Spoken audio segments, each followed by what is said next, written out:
Bloomberg Audio Studios. Podcasts, radio, news.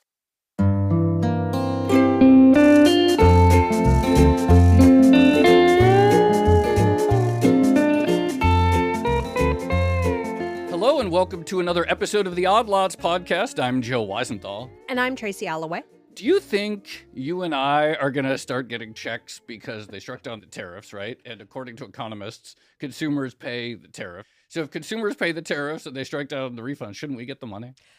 I have often said, Joe, I buy a lot of stuff. Yeah. Especially from abroad. Yeah. A lot of weird stuff. Sometimes I feel like I'm running a small logistics company. Yeah. And I will say, so I know it's the importer of record who actually pays the tariffs and is supposedly supposed to get the refund. Uh-huh. However, I've had a few instances where like the postal service will deliver something to my house, especially in Connecticut, and while they're there, will say you owe us like $50 in cash as a tariff payment. And I'm literally standing on my door Really? paying out cash and it's going somewhere. So I feel very much like I actually have paid the tariffs pretty much directly to the Trump government. Like there is something very Tracy, visceral. I have some bad news to I know. The person who did that was a con artist who No, showed it wasn't. up. It wasn't. And they said, and they duped you into thinking that, because I have never heard of someone having to pay cash. You're not refunds. buying enough from abroad.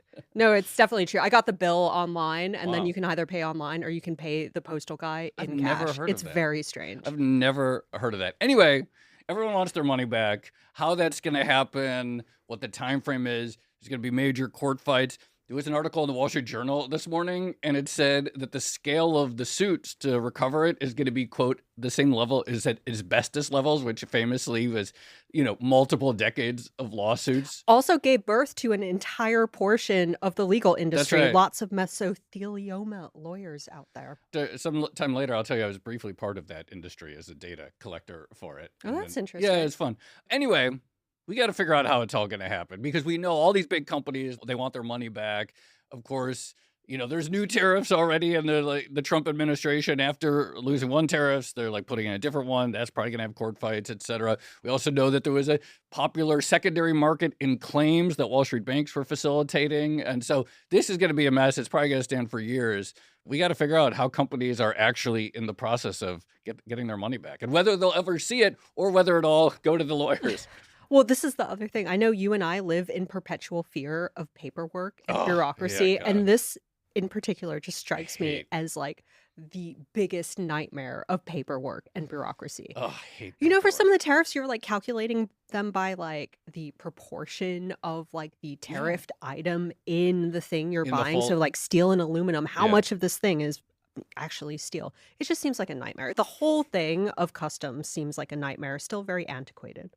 We got to learn more about this nightmare, about this chaos. And who do we talk to when we want to learn more about not the theoretical stuff about trade that, economists talk about, which I love them too, but the actual nuts and bolts of moving things. Of course, perfect guest, Ryan Peterson, founder and CEO of Flexport, joins us today. So Ryan, thanks for coming back on Odd Lots.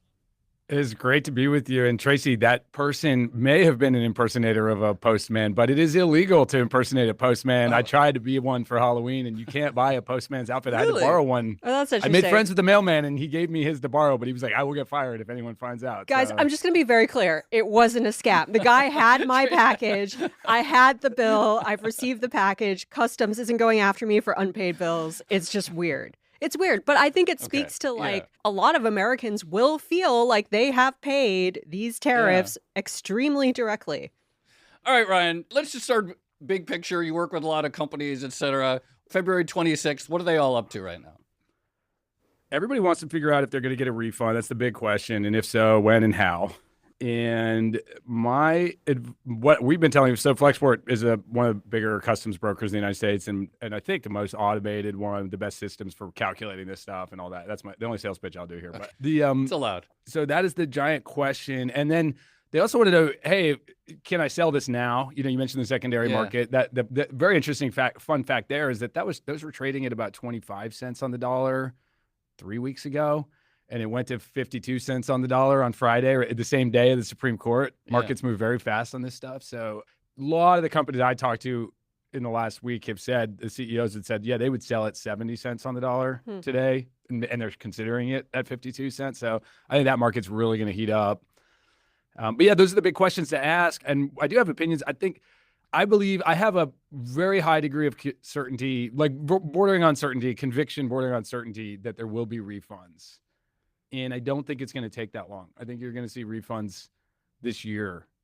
I'm going to put my name, I'm going to put my reputation on the line with that prediction. Well, okay, so the Supreme Court struck Not for down... you, Tracy. Sorry, I don't know how no, I know. I've already resigned myself. I need to hire a customs broker, actually, is what I need to do. Someone like Ryan. But okay, so the Supreme Court struck down the majority of the tariffs, but the thing they didn't do is say, like, what happens next? How do refunds actually work?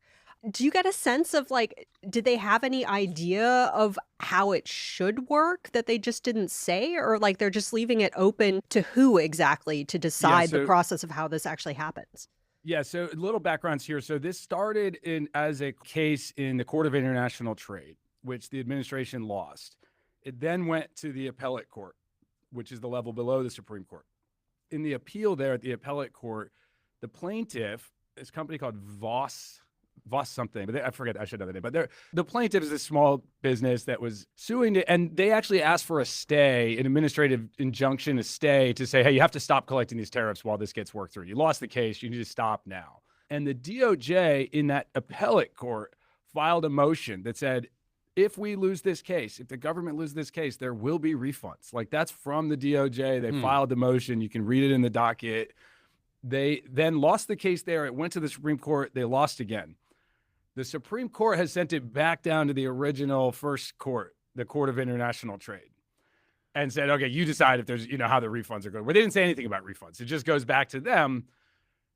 It's just, if you read the thing, and I'm not a lawyer, okay, but I can read it and I make my own opinion. But the reason I really have certainty is I've talked to 3 different international trade attorneys who all told me 100% certainty that there would be refunds. And I've never heard a lawyer say 100% certainty of anything before in my whole life. So... By the way, the company that filed, I'm looking it up, Voss Selections. It's a wine importer in New York. It looks like they have a really nice website. Their website is very funny because it has all these beautiful pictures, and it says wines, and then sake, and other spirits, and then there's a big thing called fighting the tariffs. It sort of looks ugly on their website. That's epic. I got to buy some wine from this guy. Yeah. They've done everyone a big solid here by taking this on. I sense a future Odd Lots guest right there. Once this case we should is over, actually we can talk about it. This court of trade, it's not like some UN court. It's a New York-based U.S. court.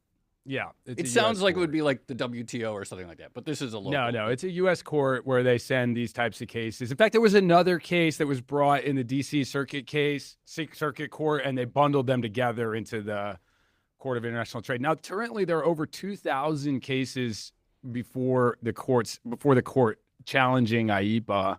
Requesting refunds, effectively, challenging that they should get a refund. So I think those will likely all get rolled into one, and it'll go to court. Now, the Court of International Trade has only 30 days from February 20th was when the Supreme Court came out, and they have 30 days to make a ruling of what happens next. So I think we're going to know pretty quick how the refunds, that there will be refunds. Just to be clear, is part of the reason that there is this confidence, I mean, the law is the law, I guess, but is because of that DOJ comment prior to the Supreme Court indicating that if you guys reverse this, we're going to have to make refunds? Is that part of the reason that the lawyers have such confidence, because they've already stated that as part of their arguments against striking this down? I mean, just think about it. Look, I'm not a lawyer, and you're always going to find some lawyers that will show some gray area, but I've talked to 3 that had just pure certainty. And, just imagine that you're going back to the same judge and you're saying, hey, you're trying to fight the refunds, and your judge is going to get like, well, you filed this paper, this motion in my court that said you would give a refund if you lost. Like, why are you not honoring that saying? So, but there's complexities here. I'm not a legal expert. I'm more of a customs tariffs expert. So maybe before we go any further, let's just talk about who actually is paying the tariffs when, an item gets made abroad and then it gets imported by, a shipping company, and then it goes through a customs broker, and then it actually ends up at a store, and then it gets bought by whoever. Who is the entity that is actually paying the tariff? So the importer of record that supposedly is going to get this refund. Yeah, that's the legal term for it, is the importer of record. And it's generally a U.S. business. In your case, you did it as an individual. You may or may not have been the importer of record on that transaction. Yeah, I'm by the pretty way. sure it was like the actual shipping company, but Yeah, whatever. and with small parcel, that's what happened. And that's very relevant because FedEx this week sued the government for a refund. And my initial reaction was like, wait, I don't understand. Like, FedEx doesn't pay the tariffs, their customers do. But it turns out for a small parcel, I'm not in the small parcel business, so I didn't realize this really, but is that if you're getting a parcel delivered, although you are sent a tariff bill by FedEx, FedEx is the importer of record. They pay the tariff. So the refund comes to them. They don't have to give it to you legally until they'll probably get class action lawsuit by a bunch of Tracy's and your friends and everybody else out there. Or, it's also just brand damage if they don't, if they get the money from the government and don't do it. I don't know. It seems like a bad look. So that's the case of small parcel. You're importing containers. That's the business that we're in, ship large volume stuff. The importer of record is a U.S. entity, but it doesn't have to be. In actually, United States, the UK, Hong Kong are the only countries in the world, if we want to count Hong Kong as a country, the only places in the world that allow non-resident importers. So it's a foreign importer of record.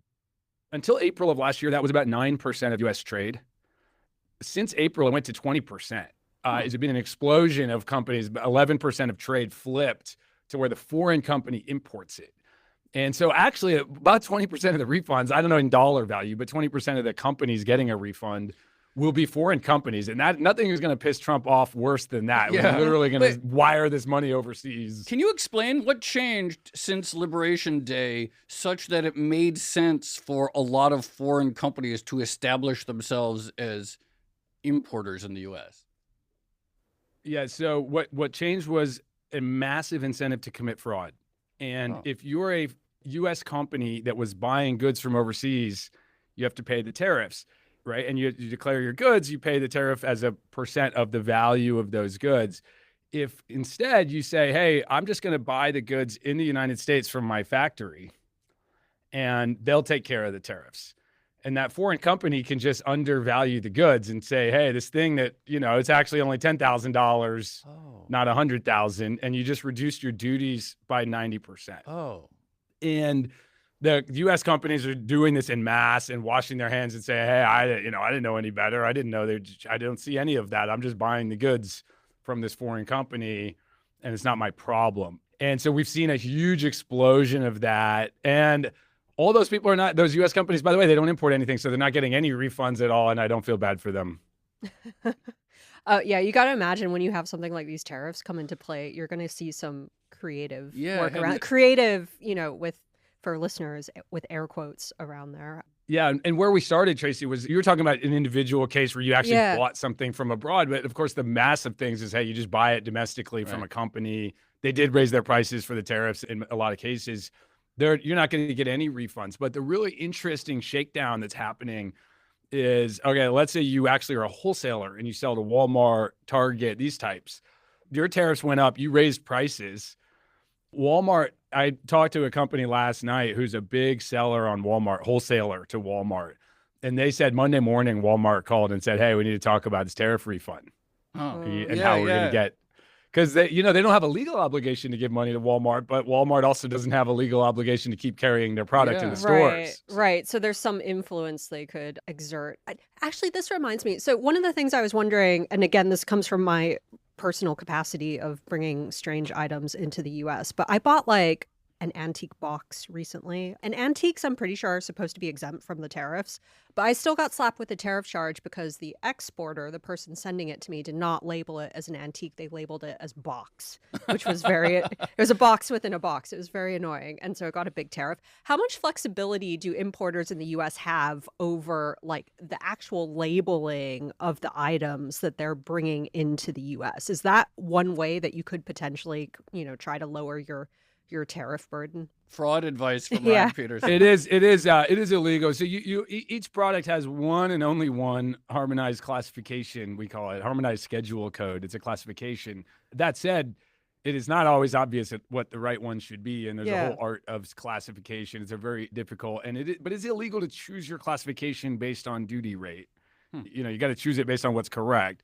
Now, if the correct duty rate should happen to be lower than the incorrect one, then you're doing a great job at life. And so that's a whole art and science, is how do you make the case, prove it that you did in fact get the right HS code classification.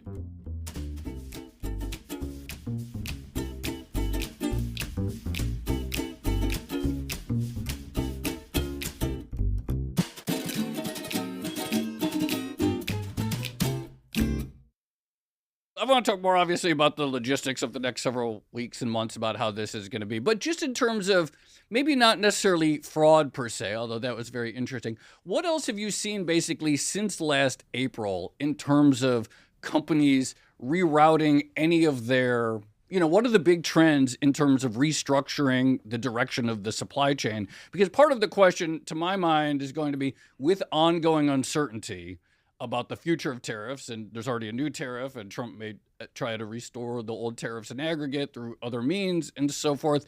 Have there been changes in trade flows that you expect companies are just going to keep because at this point, this is the new normal and it's not sort of worth going back?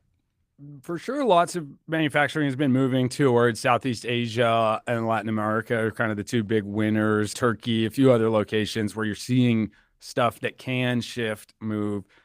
I think the most interesting and not immediately obvious, the most interesting trend has been that it's actually, in many cases, Chinese companies setting up factories in these countries. And so it's like literally you're working with the same company you worked with before, and they've cloned the line. In many cases, they've sent Chinese workers to manage the line. Yeah. And so it's not that, as far as the money flows, like it's still kind of going straight back to China in a lot of those cases. People are frustrated because the quality is just a lot worse. It's not easy to just pick up shop and move the manufacturing. I mean, you're just adding layers of cost here. And a lot of what's happening is in order to change the country of origin, it's not just, you can't just ship it to that country and then ship it to the U.S. That would be called transshipment. And the U.S., one of these recent executive orders did this like new tariffs on transshipments, but it was just a ridiculous concept that shows that the government doesn't understand their own rules, because if you just ship it to Vietnam and then ship it to the United States, it's still a product of China. So there's no tariff on transshipments. It's just the tariff on the Chinese goods. So that law was nonsensical. That executive order was totally nonsensical. You have to actually create and show that you have it's called substantial transformation. You have to show that, like, okay, I've assembled products in this country. I've added enough value, whether it's through labor or other components, to make it a product of Vietnam. But of course, by definition, that's just adding costs. And then transit times too, because Vietnam is further away than China. There are less direct ocean sailings, et cetera. So it's been very difficult for people to navigate. I said that would be my last sales pitch earlier, but we do have a free tool for this as well. It's at atlas.flexport.com. You can see the a transit time between any two ports in the world, like the actual, like how it moves. So this has been quite helpful for people to go navigate. And tariffs.flexport.com helps you see what the tariff rate is. Always be pitching, HS Ryan. code. It's fine. They're free tools, so I don't feel like I'm trying to make money off your Public audience. service. So one of the reasons this story is so interesting is obviously there's a logistical element, there's an economics element, but there's also this political element. I feel like all of economics nowadays is pretty political, but in any case, Trump has said that the American consumer doesn't pay the tariff. And yet it seems we are very much about to talk a whole lot about how much money American consumers might be owed from tariff refunds. Do you get the sense that any companies are sort of caught between a rock and a hard place where, like maybe they would like to pay out some of their refund to their customers, but at the same time, they also don't want to make huge announcements about returning money that Trump says was never taken away in the first place? Yeah, I mean, it's definitely the FedEx, UPS, DHLs of the world that are in that condition. USPS will be an interesting one. I'm not sure if, it'd be interesting to go look at those parcels you didn't see. Was it actually USPS or was it FedEx? Because if it was USPS, presumably you are the importer of record, but maybe it's USPS. That would be kind of a crazy case, actually, if USPS doesn't give back the money that they charged you. That would be a great class action. Yeah, those are probably the ones. But it's really just like a brand and business question more so than a legal one, I think. Maybe they don't want to piss off the Trump administration. By the way, I might just spend the rest of this conversation only half paying attention because I'm now playing at atlas.flexport.com. It's really cool, like clicking all these ports and seeing all the routes and seeing how long it typically takes from one route to another. Like I know, it's amazing. I think you've done this. It's very helpful. This is a really fun website you built. Global trade has been this mysterious black box this for is cool. centuries, and now you can just see how it actually works. Where do the ships go? It's like the bus routes, what ports do they stop at? How long do they take? No, this is a really fun website. So thank you for plugging it. So, okay, tell us actually about, I guess because you're highly automated and digital, et cetera. Do all companies have really good records on this stuff? Is it very clear just from a sort of over the last year? Would you say the vast majority of companies know exactly how much they've paid unambiguously? I would say they do not, but they can very easily. So the U.S. Customs Technology System is called ACE, Automated Commercial Environment. And customs brokers love to complain about this. It's like healthcare.gov, like times a million in terms of debacle of engineering problem. But it works. It took them like a decade longer than it should have to launch the thing. And every importer that does entries like commercial customs entries, not the Tracy's of the world shipping a package to themselves, but like real customs entries of formal entry. All those entries are available to you so you can see your past history. You have to just go to, and you have an ACE account. If you don't, you got to go create one. And if you want a refund, you must have an ACE account. Until about 2 months ago, until February 6th, all refunds were done via paper checks from the Treasury Department, from Customs. And Flexport has gotten over $900 million worth of refunds for our customers in the last 5 years from Customs, one of my most proud life achievements. And all of those came via paper checks. Many of them got lost in the mail. Some of them got cashed by scammers, et cetera. So this was on February 6th, they updated so that now refunds will be electronic, which was actually maybe a sign that they kind of had a sense of what was here to come. But yes, your ACE account does show you your entire past history of all your imports. And if you go to tariffs.flexport.com at the top, you can upload that and we will just show you exactly how much money you're owed. And we got about 70 Fortune 500 companies signed up in the last week. Wow. Starting to calculate these tariffs, and CFOs are coming to look. Again, it's a free service. You can just go look up your tariff refunds. Do you get any sense from your clients of, I'm pretty sure they're excited about potential refunds, but do you get any sense of what they're going to do with them? Is it just, fill the hole that was left from paying the tariffs in the first place? Or does this count as like a windfall payment that they could potentially hold on to and use to invest or whatever? Yeah. These are sick and demented people who have an addiction to just buying inventory, and they're going to just buy a lot more stuff and try to grow their business. No, I'm joking, but I assume that that's what will happen. Everyone's an optimist. You get a lot of money. Most lottery winners go broke, although that might not be. It might be an urban legend, but I think they will go reinvest in their business in ways that may not make sense. And I've been advising people, put it in your bank account. Buy something, save it for the next round of tariffs. Well, yeah. Presumably. So this is actually what I was going to ask, which is, so already there's this new 10% tariff. One of the things I think I saw was that in his latest Truth Social post, he said 15%, but that actually it's 10. Like the actual formal thing is 10%. What is the current state of tariffs as you see them? It's currently 10%. The Section 122 is 10%. There was a legal limit of 15%. And that's what he did the next day. First, he announced 10 on Friday after the Supreme Court, like an hour or two after. Then the next day on Saturday, he went to 15. I thought he was going to wait at least until the hockey gold medal match and just like if Canada won, then put the 15% in. But like he jumped the gun on that. But did he put the 15% on? Because what is the tariff? He did, but he did it via, I think, Truth Social or some other post. That's not how the laws work. So you have to actually publish it through the Code of Federal Regulations, and they haven't done that yet. So we're waiting for like official word, which, usually it's a couple of days lag from when he says something. So it's still 10% as of today, but I would expect, maybe by the time this episode airs, it goes to 15. Tracy, did you know, speaking of the gap between announcement and formal thing, that technically Kevin Warsh hasn't been nominated yet? No, because there's a part, he has like send it to, it hasn't been sent, and his odds on Polymarket were at 99% the day after the announcement, and they're now like 96%.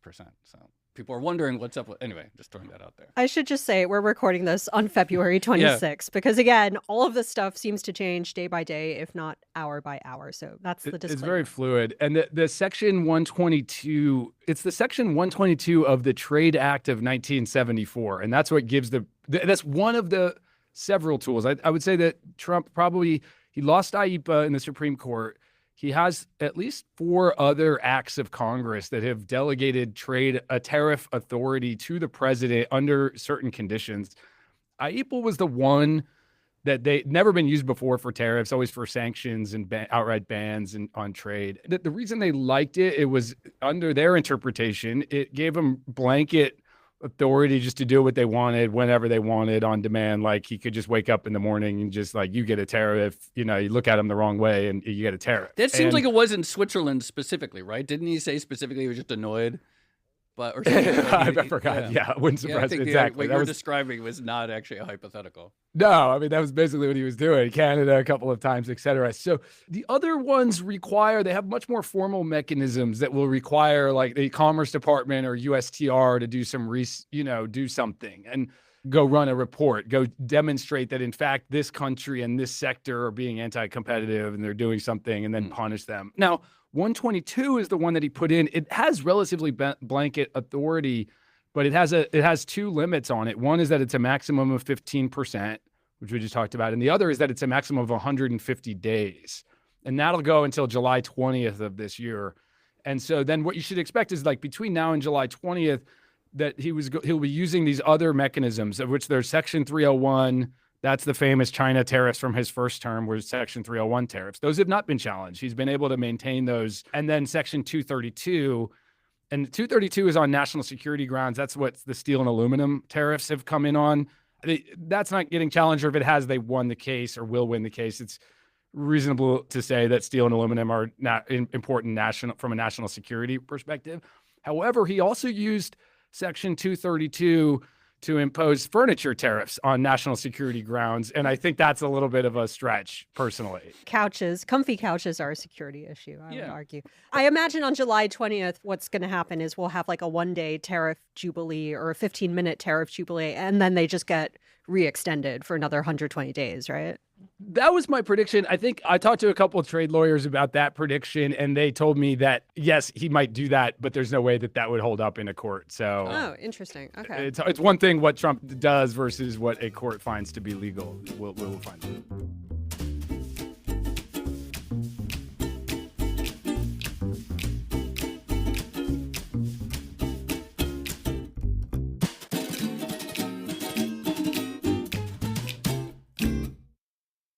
Going back to the way these tariffs were originally described by the administration, the whole idea was bringing jobs and industry back to America. And like some of the justification seems to have morphed since then. At the State of the Union address, Trump was talking, I think, about how he used tariffs as like a tool of political power to influence countries and get them to do other stuff that he wanted. But again, when you look at your customers, do you get the sense that these tariffs have been successful in their original goal in shifting economic activity back to America? It's a little hard to parse out. I mean, like a lot of our customers are importing goods, so they're not the ones. The exporters, I've met as many companies that export that said that these tariffs actually hurt them because they import components. Right. And it makes it uncompetitive. If you import a component, you got to pay a duty on it. And if they were to put that factory in Mexico, they wouldn't pay the same duty. They could import the goods. And then if they're selling it in the US, fine. It's like one way or the other, it's the same. But if you're selling it into Europe or you're shipping it abroad, then it really makes that manufacturing less competitive. It's probably a little hard to parse out though, because we're going through this incredible AI CapEx build out that, there's a lot of industrialization happening, a lot of stuff like in general and theoretical grounds, like tariffs are good for manufacturing in purely economic, theoretical world. But these things are like, I think, much too complex to be centrally managed by the state is like the great lesson of the last century. I do think the point about tariffing imported components for, because we don't, in theory, we don't want to just build stuff here. We want to build complex, high-value add and things. then sell it to other people. And sell it, supposedly. But yeah, if your input costs go up because here's this one piece of metal or whatever it is, then that does make the cost of doing business higher in the United States. But on the AI, I'm curious, just setting aside all the tariffs, since you brought up the AI boom, that's creating its new different trade flows, incredible imports from Korea, right, for memory chips. And those prices are going insane. And I think I saw a stat just the pure level of importing that we're doing from Taiwan is just staggering, all because of chips, et cetera. But what else are you seeing interesting in terms of trade flows because of all this AI activity that's going on? Or do you see any fingerprints of that? Yeah, you see a lot in the air freight market, especially because one of the Trump administration crackdowns was the end of de minimis shipping, which was if you ship something less than $800, you didn't have to pay customs duties on it. And that was just this huge boom. It had been 50% of the world's air freight. And so when that ended back in, I think it was in May for China, they ended that program. All the experts, including me, went on the record and said, hey, the price of air freight is going to collapse because it's 50% of the world's air freight is de minimis shipments from Asia, from China mostly, and that's all going away. And so the price is going to collapse. Well, it turns out price of air freight has stayed stable, stayed high because there's so many components for a data center build outs getting flown around the world. It's more than made up for the drop from the de minimis shipping. That de minimis exception, the 800 exception, that always reminds me of, the charts that you see of men's like self-reported heights where like no one is 5'8" or 5'9". Everyone is either like shorter or 5'10" and above. Like all the shipments were either, like less than 800 or a lot more than 800 and like nothing just around there. What happened though? Because I thought they were going to kill like Shein and Temu and some of these things with the de minimis stuff. What happened with those businesses? Those guys are actually they're doing pretty well. It turns out it wasn't just tariff arbitrage. So that's also part of the story on the air freight market that we got wrong. Is like they're doing okay. And that one thing they've set up fulfillment centers in the U.S. They've set up some pretty big automated networks that are probably like 20% of the size of Amazon's network now is these fulfillment centers for Chinese run by Chinese e-commerce companies. It is really a massive kind of an underreported thing there. And they're still flying it from China. They're paying the duties. One of the most interesting facts I learned this year actually is that Shein they did 40 billion of sales, 40 billion of revenue last year, and no purchase order that was made from Shein to its factories was more than 200 items. So you're talking crazy. Like tens of millions of little tiny granular purchases. And that means they never have to discount because they don't keep much stock. They only have 200 of each thing. Whereas if you go to like a lot of websites, they're like, retail stores are always running a sale because they bought too much stuff and they're dumping it. So the business model actually has some attractive features for it. And we had started to build that service. We were offering it for we do still offer a similar service where we can ship from overseas and then we'll just inject it directly to the postal service or other last mile carriers. We stopped investing there because I was like, this is going to die with the end of de minimis, but probably a mistake in hindsight. We're seeing like actually that model is still working. So actually that reminds me, when you look back at, gosh, I can't believe it's only been like a year basically, but when you look back at the past year and your customers, what was the biggest differentiating factor between those who handled the tariffs well and those who didn't? Was it just like size and their ability to squeeze out concessions from suppliers, or was it, I don't know, data records and really good lawyers, I guess? What did you see that made a particular company handle this better than others? Yeah, I mean, you have to look probably within an industry because certain industries just have sectoral advantages or disadvantages. Like it's hard to move electronics out of China. And then some of those industries were exempted from the tariffs. Actually, who did the best was the guys who went to manage to get a meeting at the White House and shake hands and convince them, like Apple, don't tariff the iPhone. But that was a very privileged small number of people that had that kind of access. But smaller, all other things being equal, I think that like more entrepreneurial companies that could just move quickly and make good decisions and just like, all right, cool, we're going to set up manufacturing in Mexico or Latin America or some of these places and actually move relatively quickly. But it's not just speed. You got to make good decisions. Like people who moved to India in a hurry and then found out India got hit with a 50% tariff, like not doing that great. So maybe some of it's just luck too. I mean, it's very hard to forecast how this thing did play out and what's going to happen next is kind of anybody's guess. So sometimes the best thing to do is nothing and just let things go stable. I met a couple of companies that said that was their plan. And I was like, that's kind of bold and I like it on some level. So, okay, you're fairly optimistic that this is not going to take as long as perhaps some people think. But what are companies doing right now to walk us through the actual nuts and bolts of getting the refunds and what's happening right now and how the timeline works and what they have to do to actually get them and so forth? Walk us through that. It's a bit of a technical thing, but you guys have a nerdy audience. So Yeah. I think the way that it'll work, there's first of all, there's some uncertainty of how the timing is going to work. If there are refunds at all, it's still not guaranteed, although I feel pretty high certainty. The way that it's likely to work is you're going to need to pull that ACE report I was talking about earlier. Pull it from customs, calculate how much you're owed. You then are going to need to file. It's unclear if you'll need to file protest. Typically, the way that it works to get a refund is you file a protest. You make your case to the government that, hey, we've got this misclassified. We are protesting, and you'll get a refund. So that's typically how it works. And that's how we're set up to go do that, is go file these protests on your behalf, to go challenge the IEPA protest and say, hey, you never should have paid me this, and I'll get a refund. So we're putting that program in place right now for companies to go just make that easy, take away the paperwork. The piece that's a little bit more sophisticated is where people are selling these things in the secondary market that I mentioned earlier. So there's at least 3 big banks that are out there. I don't know if they're big, but there are 3 groups that are out there, at least 3. There's probably more that are buying these things. And like I said, the market price went to 52%. So there's a lot of negotiating right now of going, all right, what's this time value of money? What's your relative certainty of when and how this is going to play out? That's a market that I'm tracking very closely. Thus far, those guys have only transacted where companies' refund is at least $10 million. One of the things I would like to be able to do is say, hey, we can pool a bunch of these guys together. Yeah, I was going to ask, do any of the banks come to you and said, like, rather than trying to gather all of these, tens of thousands, however, hundreds of thousands of companies, do they just come to any of the freight brokers and say, like, assemble your crew and we do a batch sale?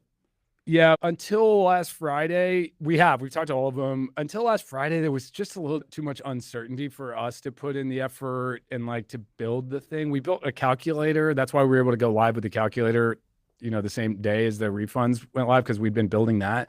But as far as the processing, we didn't really invest in building that capability until Friday. We kicked off those, in earnest. So that's what I'm hoping to be able to build in a hurry. I really like to be able to pool these things. And I've talked to so many companies that said, hey, if you could get me 70%, 60% even, I would do it tomorrow. So that would be, I think that we could create a lot of value there for everybody. I mean, I think my estimate is much higher than 60%. So if I value the thing differently than you are, there should be a win-win.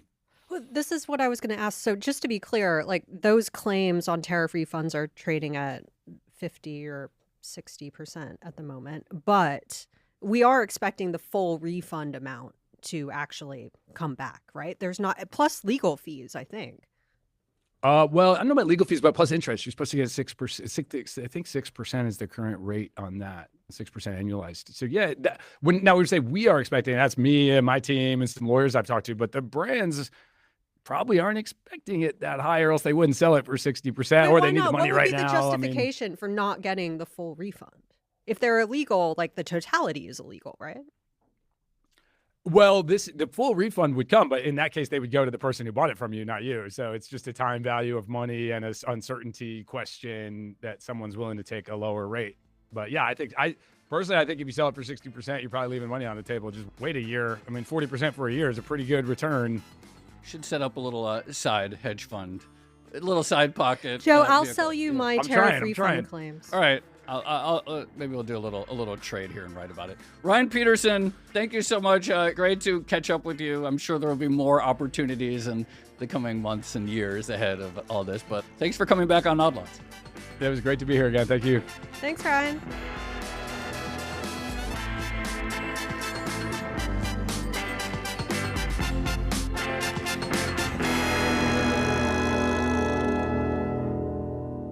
Tracy, we should do an episode on the new delivery network that's actually being built by the Chinese companies inside the United States. I didn't know that existed at all. I think that'd be fascinating. 20% is already as big as Amazon's logistical network. That's pretty wild. Well, this is why, I was asking a few questions about how you actually classify items and things. Whenever you see this kind of sweeping rule change, I feel like you get a very immediate reaction from the people who are paying it. And some of them get extremely creative, if not illegal, right? And it's fascinating to look at some of those solutions. Yeah, no, it makes obvious sense. It's, I sell this thing for $100. I'm going to set up a company in the US that I sell it to for $1. Right. And then that company sells it for $100 to, or tries to.